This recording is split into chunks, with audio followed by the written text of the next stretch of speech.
for our scientific journey series is Dr. Antonio Silas. Thanks for agreeing to do this, Antonio. We're very pleased to have a Hokie alum. Thank you. Yeah, participating in this series.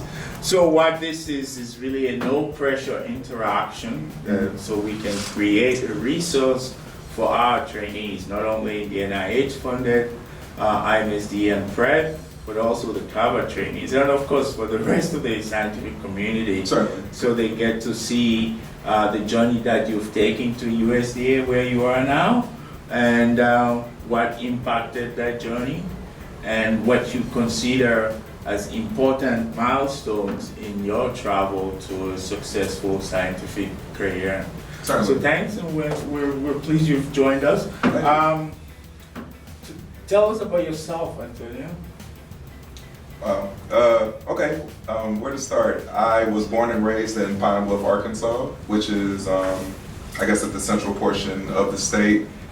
My mom stuck me in every summer STEM camp there was at my local land-grant university, which was University of Arkansas at Pine Bluff. And that was really kind of my first foray into scientific inquiry, even though I didn't ultimately end up pursuing that path as closely as my parents probably would have expected, because I was very heavy in math and science growing up, but ultimately ended up transitioning into more of an educational discipline. It was definitely my first experience that allowed me to understand what good research took and what aims research could be used to benefit society at large. So I would say that's kind of my start, and I am a USDA 1890 scholar. And that was a designation that was given to me when I went to Tennessee State University to pursue my bachelor's in agricultural business, and subsequently what led me down the path of getting my PhD here at Virginia Tech in agricultural leadership and community education within the College of Agriculture and Life Sciences. Very good, very good. Congratulations. Thank you. Definitely an important journey. Well, Thank you. I mean, education is important. So, your mom led you to science camps and STEM programs while you were in elementary school? Definitely, every summer, because she wanted me actively engaged in something educational during the summer, even though I wasn't going to be in school full time. She didn't want me at the house watching cartoons all day, so she stuck me in these day camps that really it was just STEM-based day camps that had everything to do with career exploration and scientific disciplines, whether it be statistics or biology or chemistry, things of that nature. Did she have a background in education? Pine Bluff has a HBCU. Yes, sir. UAPB. Mm-hmm. Yes, sir. She has her education from Arkansas State University, but she's actually in law enforcement, so she doesn't necessarily come from a STEM background, but she recognizes the importance of education, and it was drilled very heavily into me growing up. So I can understand. So at Tennessee State, tell us what made you come to Virginia Tech. I mean, it's different, right? Yeah. That's a very ironic question, because that's where Virginia Tech brought me to Virginia Tech. There was a Virginia Tech alum that I worked with at the National Institute of Food and Agriculture, and she actually graduated from the exact same department that I got my PhD from. Her name was Kiana Ellis. I know her very well. Yeah, Kiana. She's still doing very well. Still working in DC for another agency of the USDA right now. But she came back from getting her doctorate, and she told me, "I know you're looking at the PhD programs. You might want to consider Virginia Tech." And subsequently, I took her advice. I ended up speaking with someone who became a mentor, Dr. James Anderson. And he really recruited me to the program and invited me up, and I had an opportunity to chat with faculty members and see the campus and things of that nature. And it just felt like a really good fit. So it was actually a Virginia Tech alum that put the bug in my ear that I should come see what Virginia Tech was talking about. And it was ultimately a decision that I would say definitely benefited me, and is still benefiting me to this day. Oh, we're very proud of both of you. And I was an informal mentor to Ellis when she was here. Right. bring her to my office and close the door. Yeah, but You were a mentor to her, and she is now a mentor to many people, it myself goes around. myself included. So so Good to see mentorship. that. Yeah, it goes around. So Tennessee State, that means that you did a summer internship at USDA? Yes, Is that sir. how you met Dr. L? Yes, sir. Every summer between semesters, I would just go there and work. And Kiana was definitely a mentor to me, and we lead very similar lives just in terms of our academic trajectory and everything like that. She also went to an 1890. She Yes, went to yes. University of Maryland, Eastern Shore, and she has given me a plethora of professional and educational and just life advice in general. So the importance of mentorship isn't lost on me. She definitely helped, I would say definitely helped me get to where I am today through her mentorship. So yeah. So the Tennessee State, at Tennessee State, you were an 1890 scholar, so that gave you the summer internship. You Yes, sir. didn't have to look hard, did you? No, sir, I didn't. I used to go to what was then called the Cooperative State Research Education and Extension Service. They've since rebranded and changed their name to NEPFA, but I was there every summer, and eventually, through rotating through departments, I found myself in the Division of Community and Education, and we actually specifically deal with programs like this, programs that promote extension, teaching, and education at 1890s and 1862 institutions. So it was kind of osmosis how I came into that role, and then I ended up going to Virginia Tech. I ended up looking at studies that impacted the likelihood of students of color persisting in colleges of agriculture, and I brought that knowledge back to my agency, and that allows me to work from a very informed perspective when I assist people with their programmatic needs and things of that nature. So it was kind of osmosis how it came about, but Virginia Tech was definitely a perfect fit for that. So I noticed also from your, just a brief start to this conversation, that minority mentors were important. Dr. James Anderson was important in your decision to come here. Very much. Dr. Ellis was important in your decision. Do you see a lot of value in mentoring that comes with same? I mean, do you think minorities are the only ones who could mentor other minorities? What's your position on that? Does a mentor have to look like you?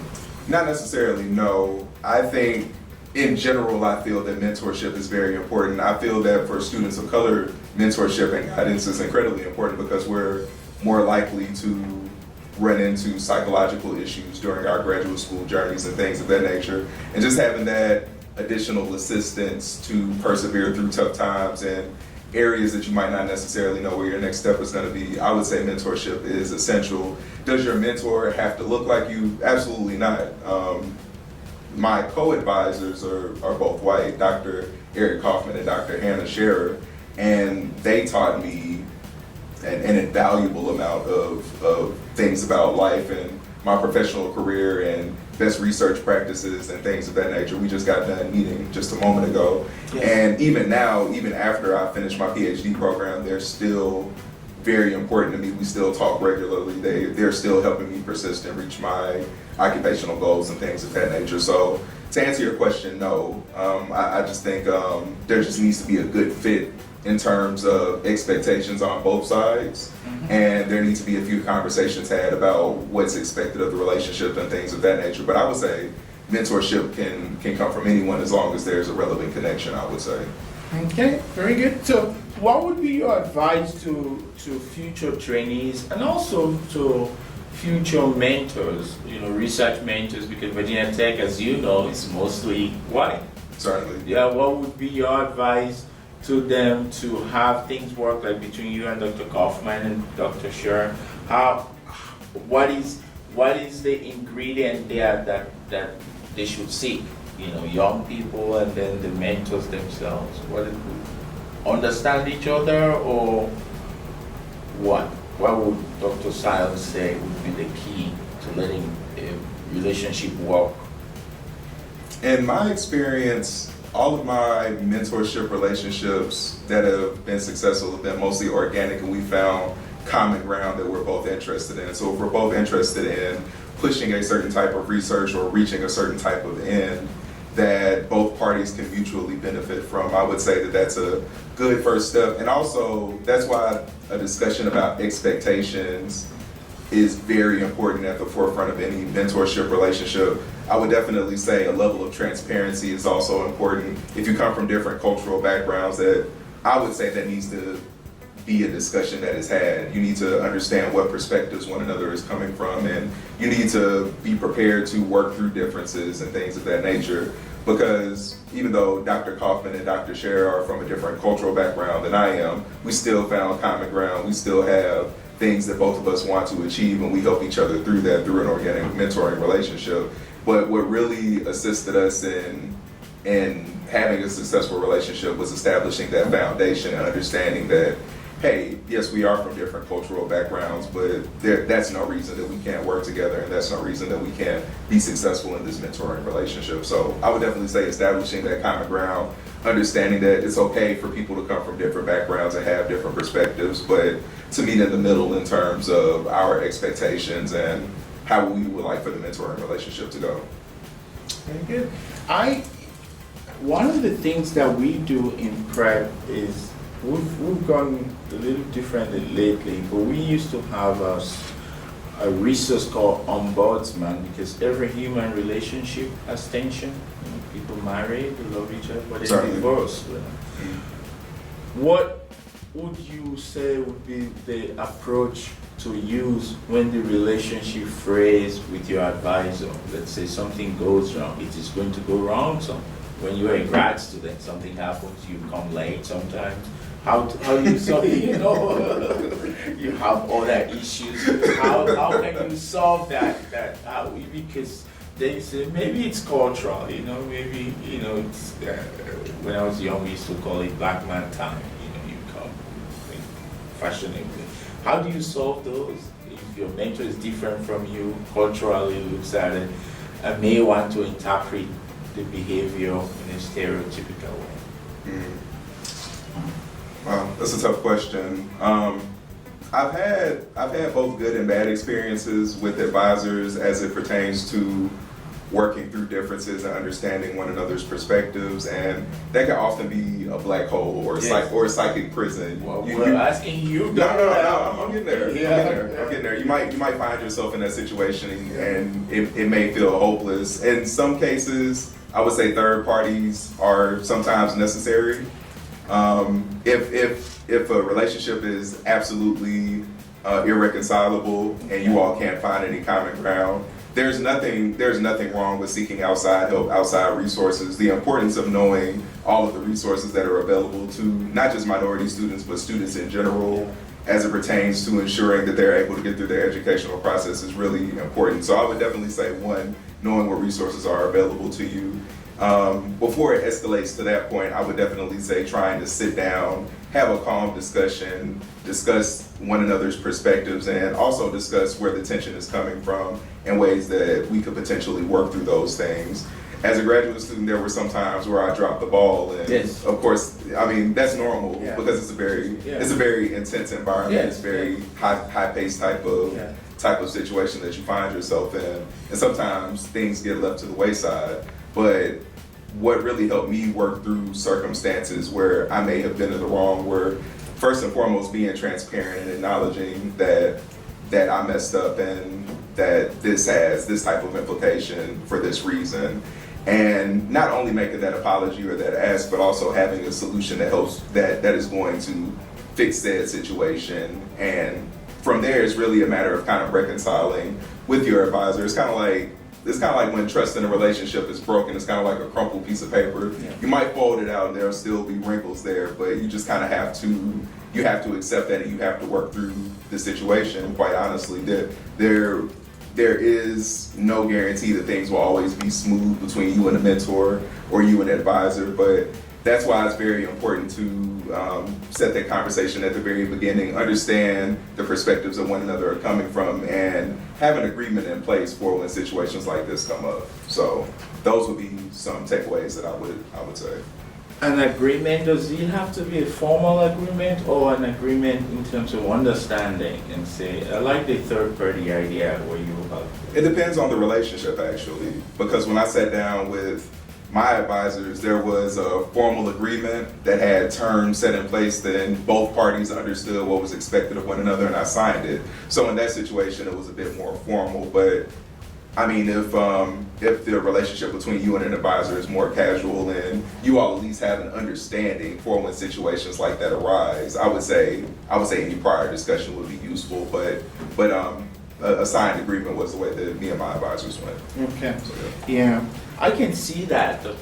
You're a very It's a business relationship. Yeah, that's very nice. Do It's a you business- like those type of relationships that are formal and I would say structured? I would say yes, because there's no lack of clarity regarding the nature of our relationship. It's not gray. There's no gray area. It's not always black and white, but at least we understand from a large perspective what's expected of both parties and how we're going to work through issues when they arise. You know, but that's not to say that I don't have a personal relationship with my mentors, like that they don't know what's going on in my personal life, or that we don't have conversations outside of academia. But at the same time, I definitely, when I came to Virginia Tech, I kind of viewed that relationship as a professional relationship, and I treated it as such. And I tried my best to maintain a great relationship, and thankfully I did. I'm still able to talk to them about things. I'm still able to reach out to them if I need assistance, and we're still collaborating on projects and things of that nature. So really cultivating that relationship from the beginning and having those expectations already drawn out, there wasn't any room for me to veer off of those expectations because I knew what was expected of me, and it has benefited, I would say, both of us greatly, or all three of us greatly, rather. Yeah. So yeah. So what do you think you did, especially to, I think this is a roadmap for our young minority students in Carver and Prep. What did you do that earned you this respect, that when we were looking to add speakers to our mentoring program, that you came out continuously? What do you think you did? How did Dr. Silas emerge from Virginia Tech with so much respect that, I don't know. I would definitely say coming into my PhD program, I knew at the forefront what I wanted to accomplish.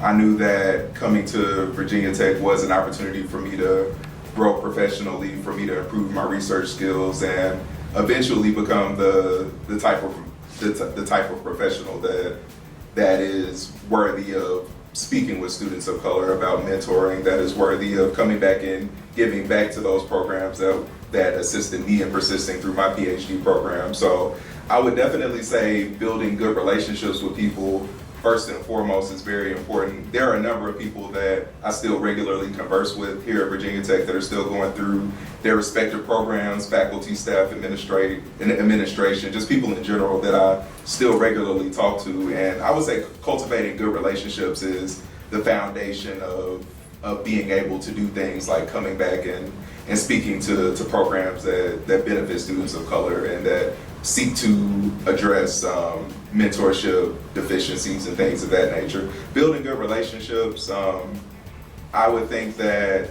I was also invited back because my background, for those that don't know, my dissertation examined the perceptions of leadership as it pertains to the barriers that students of color face in colleges of agriculture.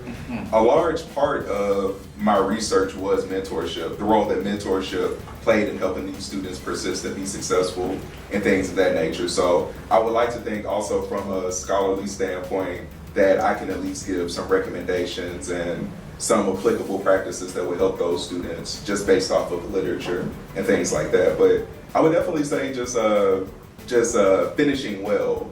I was actually just at a conference last Saturday, and one of the speakers really talked about finishing well. It's not just about getting through the process, but also along the way making sure that you establish meaningful relationships, that you're doing good research, and that you're leaving a good legacy behind, at your alma mater. So those are all things that I really sought to do to the best of my ability while I was here. Very good. So talk about your job briefly. We know how you were, you by the time you left Arkansas, you were already on a path to USDA as a 1890 scholar. I think it's prestigious. So now you're at USDA. Talk about your job a little bit.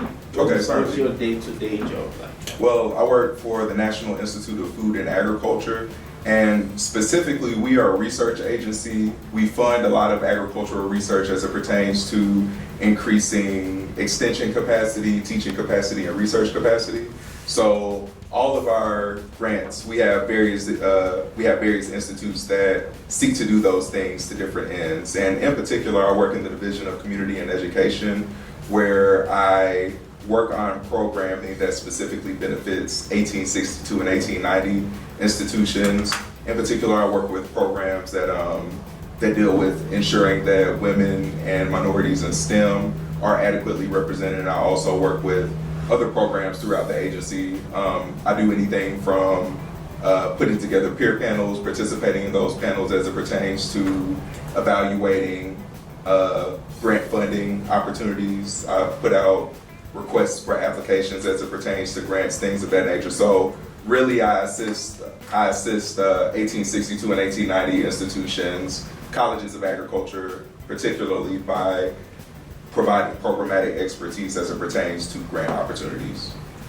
Very good, awesome. So that's a career path that's different from, say, a career path that you were thinking about? Or have you always thought that this is something you'll pursue? When you started out, what was your dream job? Well, actually, it was through this work that I came to Virginia Tech. Okay. It was through that job that I came to Virginia Tech. It was through that job that I learned about extension education, which is essentially community outreach, non-formal education, and different ways to go about teaching different populations. So through that job, I found out about extension education. I learned about the field, and eventually I learned enough to the point where I recognized this is something I could really see myself investing in, and this is something that I think would immensely benefit me if I went for an advanced degree in it. So I subsequently ended up pursuing my PhD. My department used to be agricultural and extension education, but they just changed the name not too long ago. There are ways that I'm still able to blend academic elements with my day-to-day job. I'm working on publications using different means within my agency that are still going to be able to push my scientific inquiry forward. So there are still linkages there. And I also deal pretty heavily in non-formal education and different opportunities that arise. And I'm also doing adjunct teaching. So yeah, there's still educational elements there. I think eventually an ideal role for me would be one that seeks to increase access, equity, and diversity at colleges and universities. So that's somewhere I really see myself. I'm very passionate about ensuring inclusivity for students of color and underrepresented populations. It does appear that what you're doing now is actually impacting that a lot. How can a trainee that says, I don't want to go to academia? It's very stressful, I see. How can somebody find this job if they're not an 1890 scholar?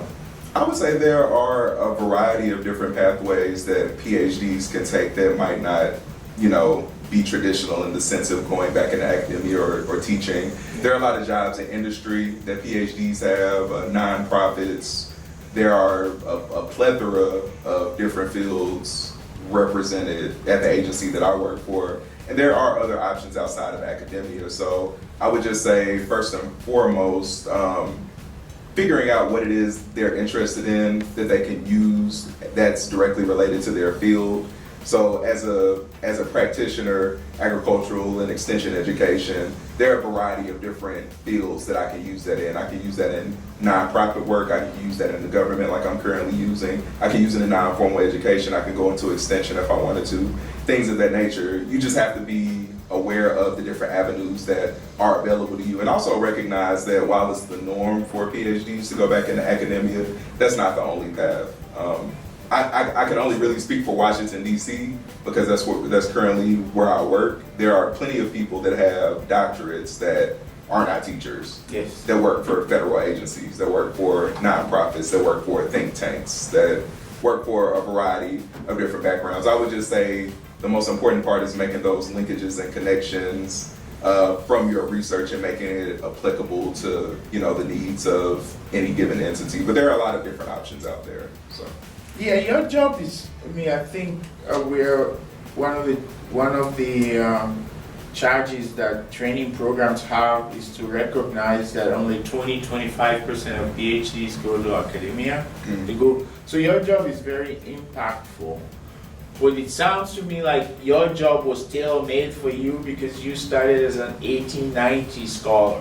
Tailor-made, I wouldn't, no. Okay, so you wouldn't call it tailor-made, like, it's Yeah. okay. So how would one of our trainees, let's say there's an you met, how would she find this job? Is there a place, is there a way she could interact with somebody and say, that job is really great because it determines who gets funding, you know, for some particular activities and Well, create the next generation? just to clarify, I assist in that process. I don't directly make those decisions myself. I put together panels and But the people who sat on the panel make the decision. But those are people typically in academia, academia and industry as well. Yeah. In terms of finding jobs like that, the government has different ways that you can go about entering, whether it be via the Pathways program or via experiential opportunities that are provided for students or volunteer opportunities.